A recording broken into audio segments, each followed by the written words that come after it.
Hi folks, welcome to another audience recommendations video.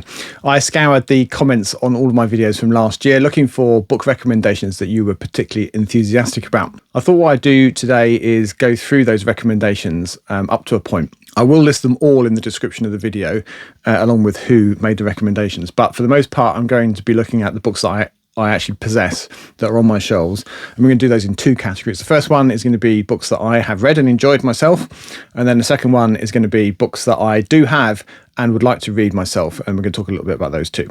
And then if you're interested in the rest of the list, and why wouldn't you be, then you can peruse the description for the video at your leisure. All right, let us begin. First up is Marrow by Robert Reed, and this was recommended by Unpotted.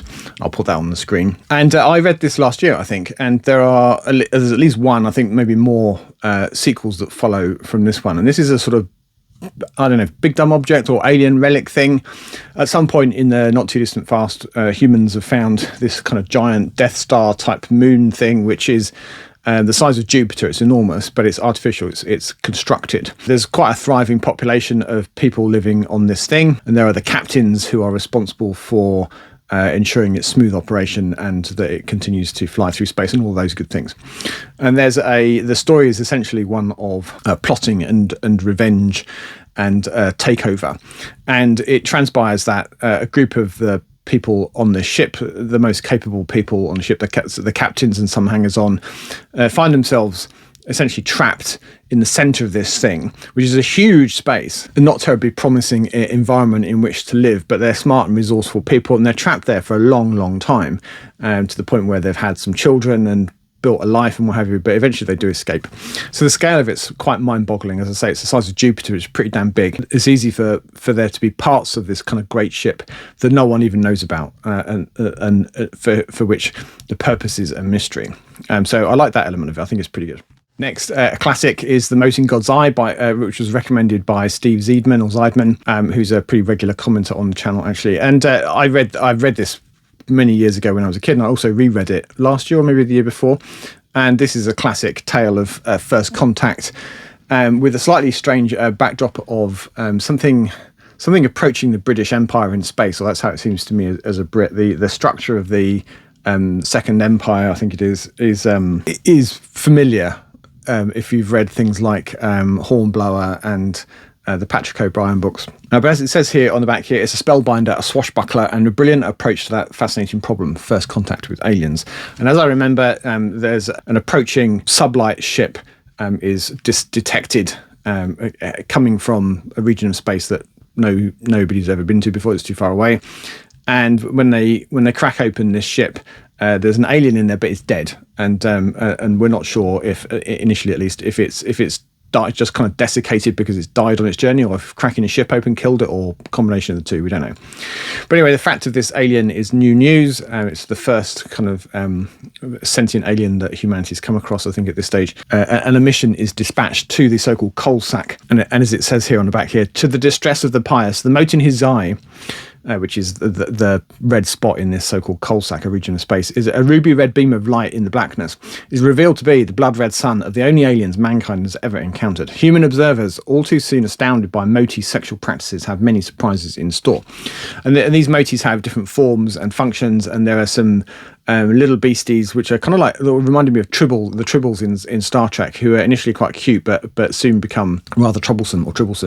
But they're good at fixing things, and that seems good at first, but they don't just fix things, they take things apart and rebuild them to suit the Motes. And then there are some ambassadors who are quite enigmatic, and then there's a whole bunch of other different forms of the Motes on the planet itself, which some humans eventually inadvertently visit. The true nature of the Motes is revealed as the book progresses, which will have some fundamental issues for humanity if they ever get out of their system, for reasons which become apparent when you read the book. I really liked it. It's good old-fashioned kind of space opera, a classic of the 1970s, and I really liked it too. So thank you to Steve for recommending that to us all. Next is Downward to the Earth by Robert Silverberg, which is recommended by Mike Hickey, or was it Mick?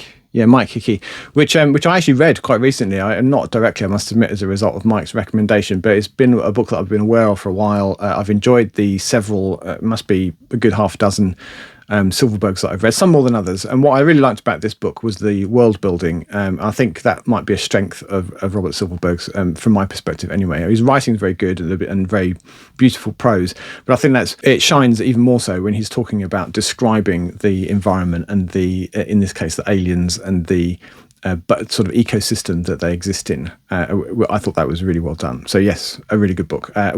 Among my favourite Silverberg books, I think. It's slightly less cerebral, perhaps, is the Vatta's War saga, of which there are 5, and I think there might even be some follow-on books after that by Elizabeth Moon. And this one was recommended by somebody called Dragon Battle. In my head, I've got these Vatta's War books as sort of a piece with the Honor Harrington books by David Webber and the Vorkosigan Saga books by Lois Bujold. I actually like these, I think, better than the Honor Harrington books. I'm yet to read many. I've read the first of the Vorkosigan Saga books, but that's sort of before Miles comes along on the scene. I think they do get better.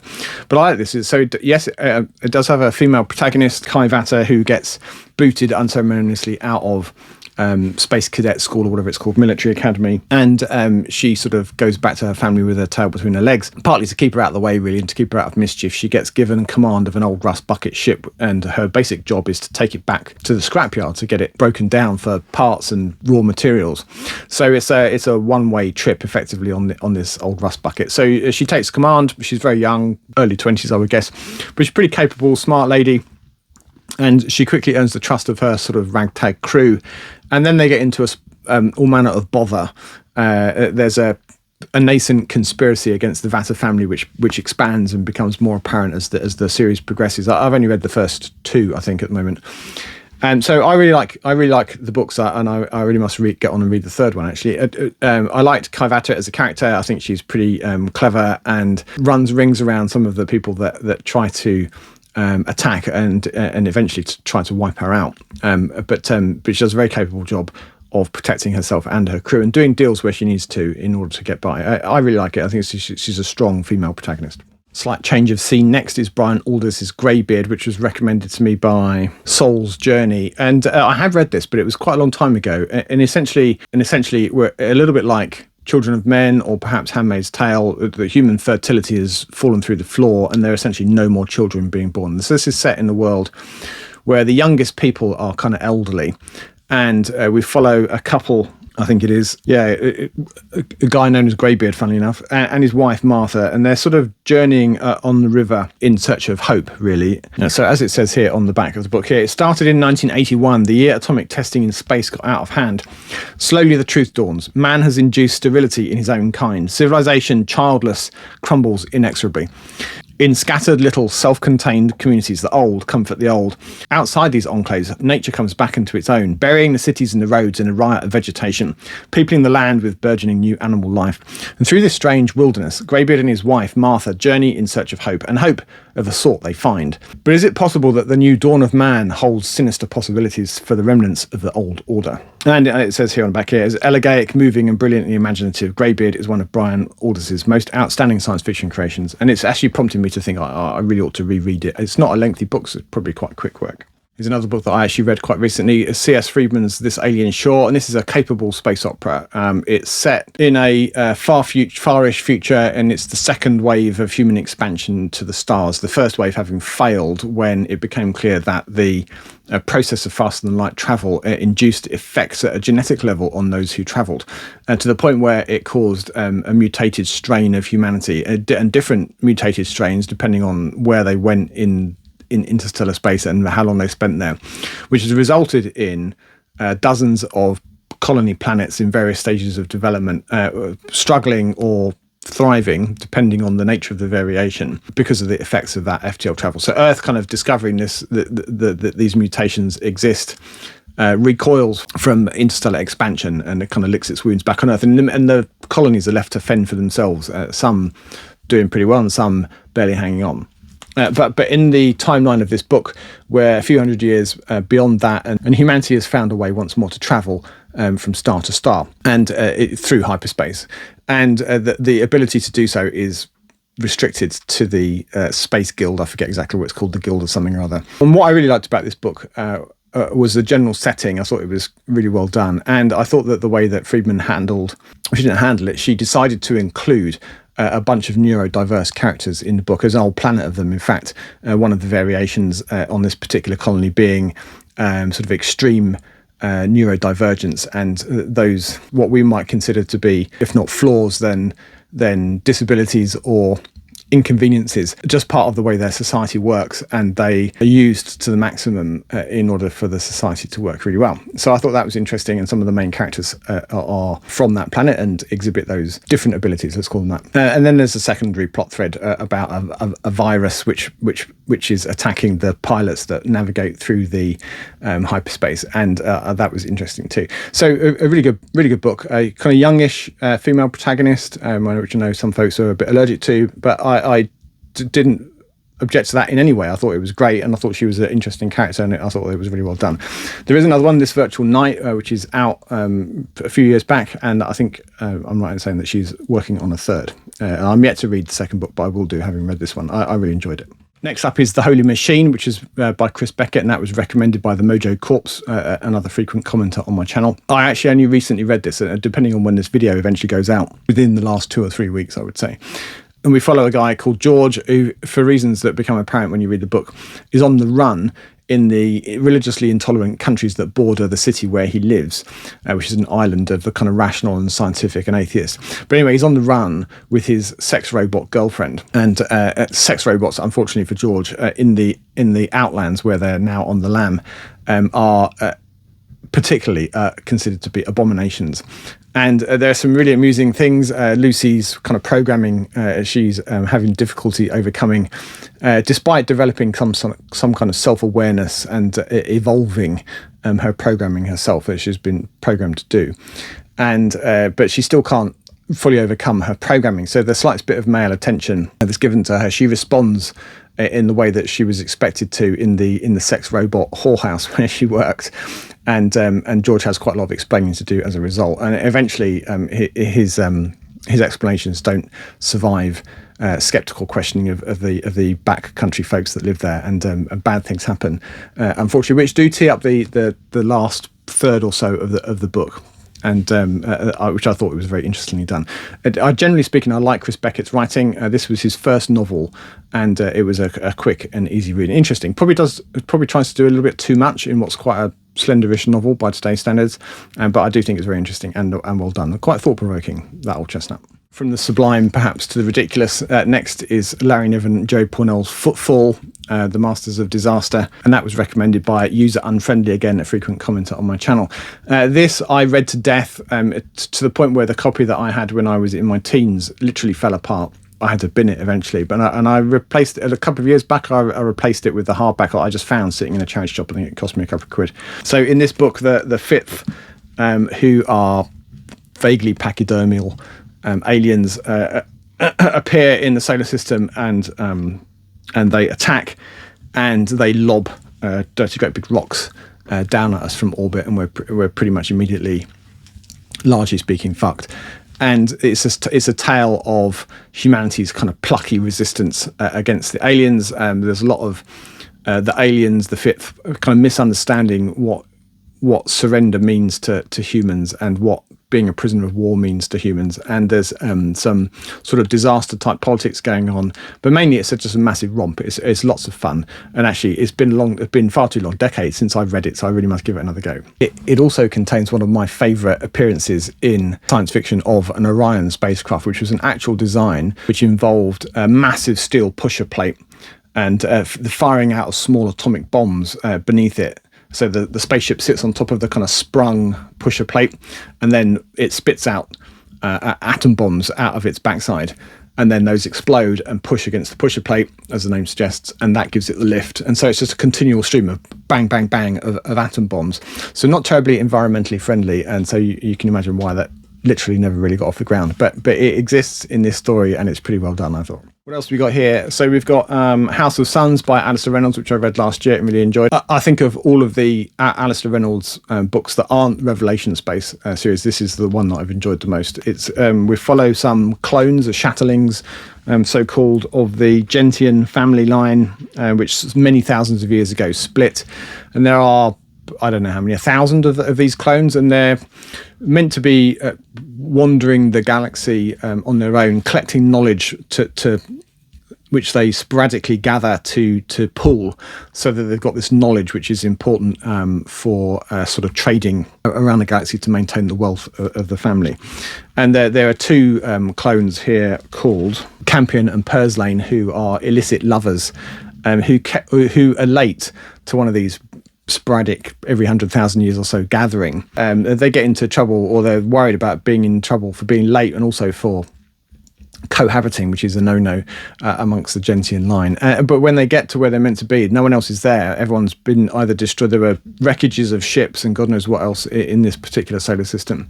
So they've narrowly avoided a trap of some kind, and they then have to go find any of the remainders of the line that might be left, and to mount some kind of resistance. And there's a kind of head-spinning, galaxy-spanning plot associated with this. There's a battle scene, a kind of chase scene, and it covers a lot of ground, thousands of light years, as well as taking quite a long time, with kind of hypersleep featuring in the process. But the way that Reynolds tells it feels like it's all happening now. It's pretty tense stuff, but it spans the course of many years because of the distances involved and the speed that the ships are travelling. So lots of mind-blowing ideas in it, and a really good singleton novel. Then we've got Jack Chalker's Midnight of the Well of Souls, which is the first of, I think, 5 books in the same series by Jack Chalker. And this was recommended by Eric the Fruitbat, another frequent commenter on my channel. And I think it's probably been around since the very early days of the channel too. I read this last year, or maybe the year before, and it's a sort of kind of bonkers premise, actually. I'll just read you what it says in the back here. Introducing the mind-blowing Well World saga, a total mega read. Entered by 1,000 unsuspected gateways, built by a race lost in the clouds of time, Well World, it's actually not that easy to say, Well World, transforms creatures of any sort into different forms. So Spacefarer Nathan Brazil is not surprised to find himself accompanied by a Batman, not the Batman, an amorous female centaur. I just remembered one of the scenes in the book when Nathan Brazil ends up being transformed himself into some kind of horse, and he and the centaur get it on. Anyway, an amorous female centaur and a mermaid as he sets out on his strange mission. Yet Nathan Brazil's own metamorphosis is more terrifying than any of the others, and with the gradual return of his memory comes the secret of the Well World. It's a strange setup. So this Well World has like hexagonal biomes, or different ecosystems to suit the different types of transformations that have been allowed to settle there. And they have to travel across several of these hexes, which are pretty big, in order to fulfill their mission. The exact nature of which honestly escapes me at this point. But there are some bonkers body transformations in here. As I said, a little bit of centaur-related nookie, which was quite funny. I did enjoy it. I don't know that I enjoyed it enough to want to read on, which begs the question, why have I still got all 4 of the other books on my shelf? So maybe I will get to it at some point. But certainly I enjoyed the first one. It's a bonkers premise and a even more bonkers story. The last of the ones that I have read that were on this recommendations list is Adrian Tchaikovsky's Bearhead, which is the follow-up to, I would say, a slightly better book, Dogs of War, which I really enjoyed. Now, I did enjoy Bearhead. Bear was my favourite character, actually, from Dogs of War. She's like a 10-foot tall Special Forces bear bioform. So she's intelligent, actually super intelligent, it turns out. But she's essentially dead, as it becomes very clear at the beginning of the book, and she ends up being transmitted in electronic form. Her consciousness has been downloaded, transmitted in electronic form, and as a data package to Mars, where a worker on Mars in the excavations, that are part of the terraforming process or building of a colony on Mars, has rented a bit of his brain capacity, which is electronically accessible, to a black marketeer. And he ends up with Bear's consciousness downloaded in his head, but it's not simply passively there. She's able to kind of take over and make him do what she wants. And there's one of the other characters from the first book, Dogs of War, also makes an appearance in this. That's Bees, the kind of distributed intelligence. That works really well, and it's a tale of corruption and greed. And there's a really excellent, I hesitate to describe him thus, but Trumpian character in this book, which was very well done as well, I thought. Right, so section 2. So these are books that I have on my shelves that also are in this list of recommendations that I'm now keen to read. First up, in roughly the order that they appeared in my comments during the year, is Star Hunt by David Gerrold, who I think is, amongst other things, done a lot of novelizations for Star Trek of various flavours. And he might even have been a screenwriter on the TV series, I'm not 100% sure. So there are, I think, 4 books in this series, which is collectively known as Starwolf. And this first one was actually initially published as Yesterday's Children, but in this Venture SF series, which was published here in the UK in the mid-80s, it was known as Star Hunt. So I haven't read it myself, as I said, so I can tell you what's on the back here. So only an endless space war could have produced the Roger Burlingame, which is presumably the name of a ship. A war that had caused Earth to turn starships into instruments of total destruction. A war that had so drained Earth of resources that the Roger Burlingame was kept in service long after it should have been scrapped. Now, light years from Earth, the great starship has sighted a quarry, almost certain to defeat it in a fair fight. The captain's nerve was gone, the crew were on the verge of mutiny, and the commanders passed to a fanatical young first officer hungry for his first kill. War had turned into hell, and this was the voyage of the damned. So that sounds quite kinetic and adventurous, so which most of these Venture SF books were. They were kind of space adventures, basically. So they do sound right up my alley, so I must give that a read. And I forgot to say, that one was recommended by User Unfriendly and Faldor, who is also a frequent commenter on my channel. Next, we got Justin Cronin's The Passage, which was recommended by a couple of different people, actually. MD Lahi and Miljenko Skreblin, who's, again, a frequent commenter and recommender of books. Actually, you probably hear his name again. So this is the first of 3, I think, pretty chunky books. This is pretty large. I've only got the first one, which I haven't obviously got around to reading yet. But this is a sort of end-of-the-world kind of vampire plague thing, I think. So where are we? Deep in the jungles of eastern Colombia, Professor Jonas Lear has finally found what he's been searching for and wishes to God he hadn't. In Memphis, Tennessee, a 6-year-old girl called Amy is left at the convent of the Sisters of Mercy and wonders why her mother has abandoned her. In maximum security jail in Nevada, a convicted murderer called Giles Babcock has the same strange nightmare over and over again whilst he waits for a lethal injection. In a remote community in the California mountains, a young man called Peter waits for his beloved brother to return home so he can kill him. Bound together in ways that they cannot comprehend, for each of them a door is about to open into a future that they could not have imagined. And a journey is about to begin, an epic journey that will take them through a world transformed by man's darkest dreams, to the very heart of what it means to be human and beyond. So I'm not sure if it's vampires or zombies or what, but it's a kind of general end of the world thing. And I think I'm right in saying that the trilogy spans quite a lengthy portion of time. I don't know if it's thousands of years, but certainly hundreds. And there are mixed opinions on this. I've had 1 or 2 people tell me that this is just the absolute worst thing ever. And many others, including User Unfriendly and Miljenko Skreblin, who think it's the best thing since sliced bread. I'm inclined to think that I probably will enjoy it as well. So I like many of these, I must get around to reading it at some point soon. Next is The Colour of Distance by Amy Thomson, which is recommended by Seth Ball, again, a long time and frequent commenter on the channel. Seth is a very knowledgeable guy. He's read an awful lot of science fiction and always has something interesting to say. And this, I think I'm right in saying, I hope I'm not misquoting you, Seth, is one of his favourite books. And I managed to track down a copy. It cost me a pretty penny. It wasn't issued at all, and there was no edition of it at all in the UK. And there wasn't a hardback even in the US. So this is a world first, at the risk of turning this into a book haul. So this is kind of hard SF, but it's got biology focused rather than physics or cosmology. So Juna is the sole survivor of a team of surveyors marooned in the dense and isolated Tendu rainforest, an uninhabitable world for humans that, like, the atmosphere is toxic. Her only hope for survival is total transformation and terrifying assimilation into the amphibian Tendu species. Now she speaks as they speak. She fears what they fear, and in surviving as they survive, Juna will come to fathom more about her own human nature than ever before. And so Vonda McIntyre here on the back says, an energetic and entertaining first contact novel, complete with charming, strange, dangerous aliens and 2 intelligent, competent, imperfect heroines, 1 human and 1 very much not. So that I'm really looking forward to reading. Next, Chris also goes by The Key Witness, again, frequent commenter, and now has his own YouTube channel, actually. But anyway, he recommended A.A. Attanasio's classic Radix, and I think this was his debut novel from sometime in the 1980s, I think. Yeah, 1982. The UK edition, anyway, was 1982. And so this, I'm never entirely sure if this is science fiction or what, but it has got a butt-naked fella on the front. So let's see if we can see what it's about. 13 centuries in the future, after streams of energy from other universes have brought devastation to Earth and genetic change to mankind, humanity trembles on the brink of oblivion. One man is destined to prevent disaster. Sumner Kagan, beset by enemies but as yet unaware of the true enemy, fights for his selfhood. As a fearful and rebellious teenager, Sumner wages war against guerrilla bands of distorts who haunt the ruined city, attacking all who, like Sumner, carry the white card, symbol of their untainted human genes.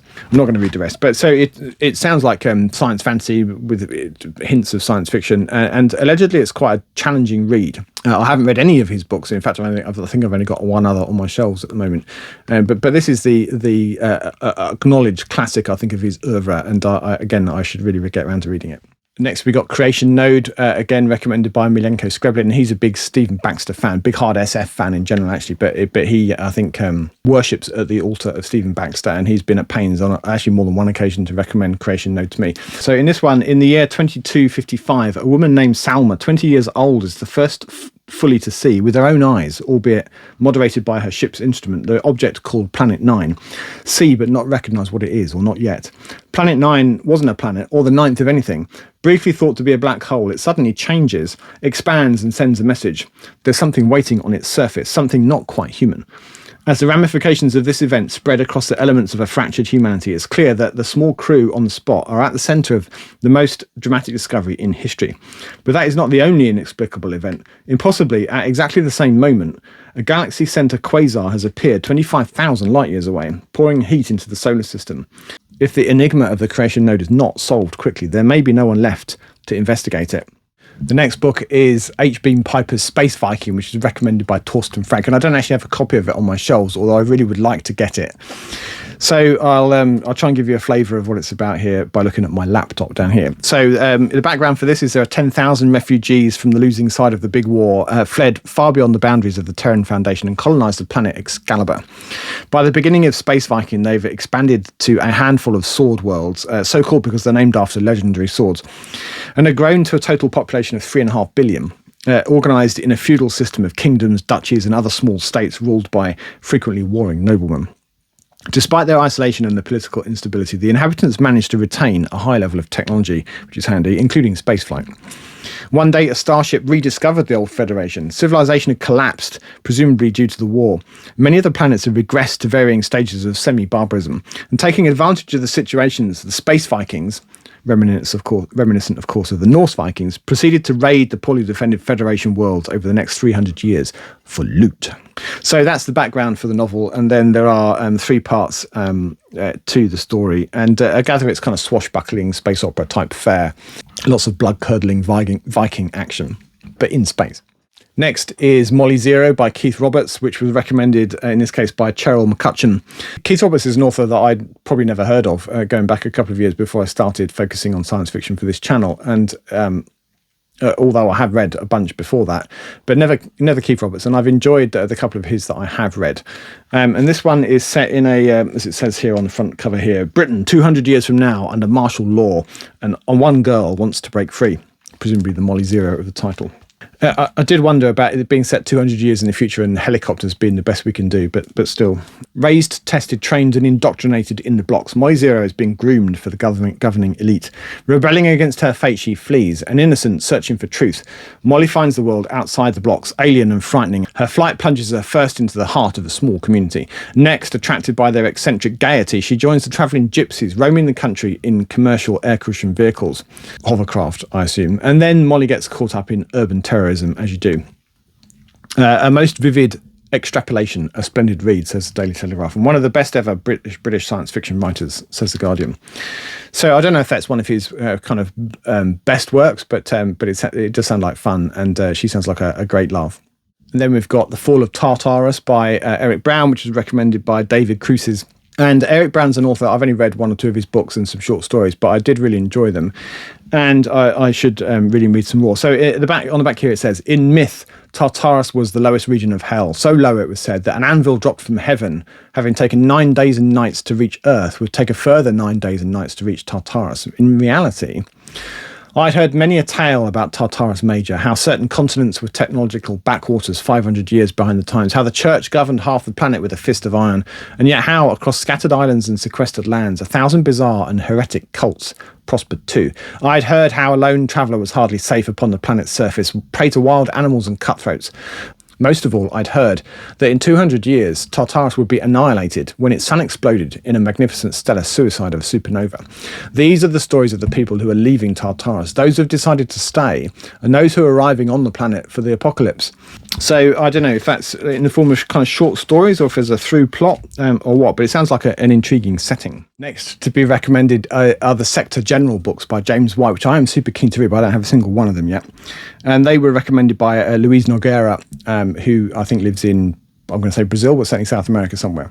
James White is from Northern Ireland, or was. He's been dead for a number of years now, but he was a pacifist, and perhaps as a result of the troubles in Northern Ireland, I don't know. But he decided he wanted to write books that weren't kind of pew-pew kind of shooty space opera.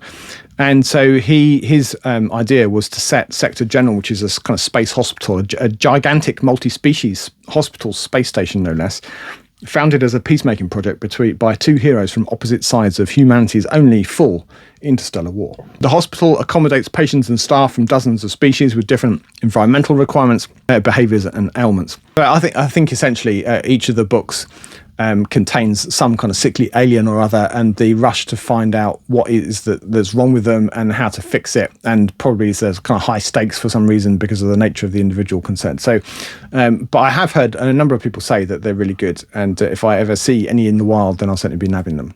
The next book to be recommended is The Stardust Grail by Yumi Kitase, which was recommended by Tom Osa. This one, according to Goodreads anyway, Maya Hoshimoto was once the best art thief in the galaxy, and for 10 years she returned stolen artifacts to alien civilizations until a disastrous job forced her into hiding. Now she just wants to enjoy a quiet life as a grad student of anthropology, but she's haunted by persistent and disturbing visions of the future. Then an old friend comes to her with a job that she can't refuse. Find a powerful object that could save an alien species from extinction. Except no one has seen it in living memory, and they aren't the only ones hunting for it. Maya sets out at breakneck speed through a universe teeming with strange life and ancient ruins, but the further she goes, the more her visions cast a dark shadow over her team of friends, new and old. Some will betray her along the way, and worse yet, in choosing to save one species, she may condemn humanity and the very earth itself. So this book actually is a book that I do really want to read. It's already on my Amazon wishlist, and at one point or other I'll get hold of it, I'm sure. The next book, and this is one I really, really want to read, or actually probably primarily I really want to get hold of a copy of. I'm seeking it out in first edition form, a UK first edition. It's really hard to find. There is a copy in Australia which I could get for about £70, including shipping, but I'm not quite ready to spend that much money on it yet. So I'm keeping half an eye out to find one in the UK when I'm sure one will turn up eventually. But what I probably ought to do in the meantime is find myself a nice reading copy. But anyway, the book is Blood Music by Greg Bear, which was recommended in this case by Camo for Cocktails. And this is a story of potentially the next stage of humanity's development. So Virgil Ulam has created a cellular material that can outperform rats in laboratory tests. And when the authorities rule that he's exceeded his authorization, Virgil loses his job, but is determined to take his discovery with him. And how does he do it? He injects the fucking thing into himself. Of course he does. And that has, let's say, ramifications for him and for humanity more broadly afterwards. I really want it for the cover in the main, which I'll put on the screen, and I really want it because it's meant to be a really good book. But I do covet the Gollancz first edition, which is a much nicer cover than the US first edition. Next to be recommended is the Praxis series by Walter John Williams, who's also the author of Aristoy, a book which I do have, which I haven't got around to reading yet. And this was recommended by Sergio. And so the first book of this series, so the series is called Dread Empire's Fall, and the first book is called Praxis. All will, apparently, must bend to the perfect truth of the praxis. For millennia, the Shah have subjugated the universe, forcing the myriad sentient races to bow to their joyless tyranny. But the Shah will soon be no more. The dread empire is in its rapidly fading twilight, and with its impending fall comes the promise of a new galactic order and, of course, bloody chaos. A young Terran naval officer marked by his lowly birth, Lieutenant Gareth Martinez, is the first to recognise the insidious plot of the Naxid, the powerful warlike insectoid aliens that were enslaved before all others, to replace the Master's despotic rule with their own. Those pesky insects. Barely escaping a swarming surprise attack, Martinez and Caroline Sula, a pilot whose beautiful face, of course it is, conceals a deadly secret, and are now the last hope for freedom for every being who ever languished in Shah chains as the interstellar battle begins against a merciless foe whose only perfect truth is annihilation. So that sounds quite kinetic and quite high stakes. I do like the sound of that. I do actually have a copy of the first one, Praxis, but I haven't hauled that yet, so it doesn't officially exist on my shelves yet. The next one is Queen of Angels by Greybeard, which was recommended by a Fantasy Author's Handbook, who I think has his own YouTube channel. So this is one of two, the sequel, which is called Slant, I think. Yes, in Queen of Angels, Greybeard explores the nuances of a world transformed and obsessed by profound questions of perfection, punishment, growth, and the nature of the self. In December 2047, the miraculous microscopic machines of nanotech build a clean, prosperous America. Art and Litvid flourish. The robot space probe Axis reports astounding news from Alpha Centauri's planet B2, and the public cheers the coming binary millennium. And the horribly mutilated corpses of 8 young students are found in the luxury apartment of famed poet Emmanuel Goldsmith.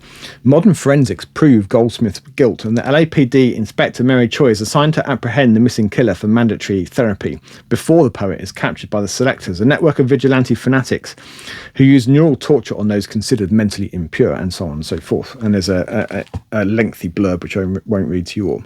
I, generally speaking, enjoy Greybeard's writing. There's not many duds and some really good thought-provoking books, and that does sound good. And the next to be recommended is Snow Queen by Joan D. Vinci, and this was recommended by Cannibalistic Wolf, which is a great handle, by the way. So this one is about a character called Arianrod, who is as beautiful as she was ancient.